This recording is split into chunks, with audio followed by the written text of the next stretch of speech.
Dernièrement, le monde entier danse au rythme du compas haïtien. Gâchis, pas de semblant, full baby dans 4 matic.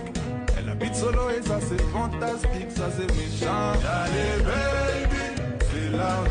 Saviez-vous que des artistes internationaux comme Bad Gyal et Ozuna ont déjà sorti un titre sur ce même rythme? Aujourd'hui, je vais vous expliquer comment le compas est en train de conquérir le monde et ce que cela signifie pour l'industrie musicale haïtienne. Commençons avec le protagoniste de cette histoire, Joey Douette Filet, né en France en 1995, d'origine haïtienne. Il a grandi avec la musique à l'église. Compositeur, producteur et chanteur, il a d'abord créé le groupe L'Espada, avant de lancer sa carrière solo. Avec des albums comme A2, Calypso et Daddy Neuf, il est devenu l'une des voix les plus importantes du compas moderne. En 2024, il sort le titre 4 Campé. La chanson explose sur les plateformes digitales. Un remix avec Burna Boy. Et le morceau remporte le prestigieux prix Flamme de la meilleure chanson d'inspiration caribéenne. C'est à ce moment-là que le compas fait son entrée sur la scène mondiale. Et ce n'est pas un hasard si récemment, des artistes comme Bad Gyal et Ozuna ont sorti un morceau sur ce même rythme.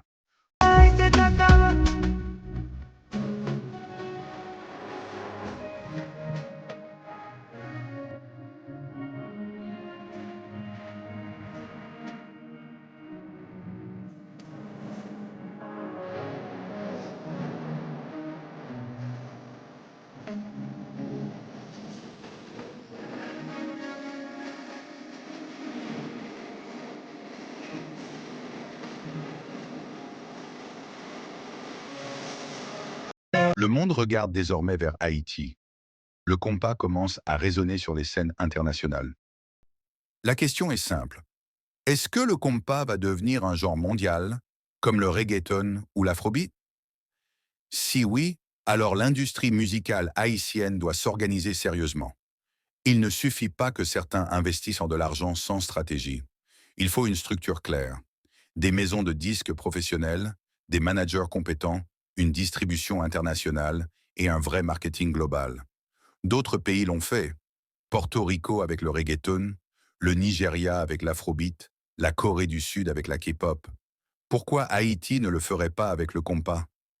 Aujourd'hui, beaucoup d'artistes légendaires chantent encore seulement pour survivre parce qu'il n'y a jamais eu de vraie industrie derrière eux. Cela doit changer maintenant. Il faut créer un level professionnel, étudier le fonctionnement des autres marchés et appliquer ce qu'il faut pour que notre musique soit bien distribuée et qu'elle touche le monde entier. Le monde danse déjà le compas. La vraie question est-ce qu'Haïti va s'organiser pour que nos artistes puissent vivre dignement de leur art? L'opportunité est là. Et le moment d'agir, c'est maintenant.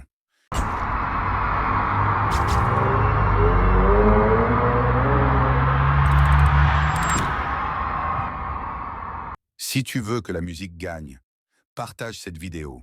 N'oubliez pas de vous abonner pour plus de contenu sur nos artistes haïtiens et de laisser un like si cette vidéo vous a plu. Merci d'avoir regardé et à très bientôt sur Musicalité.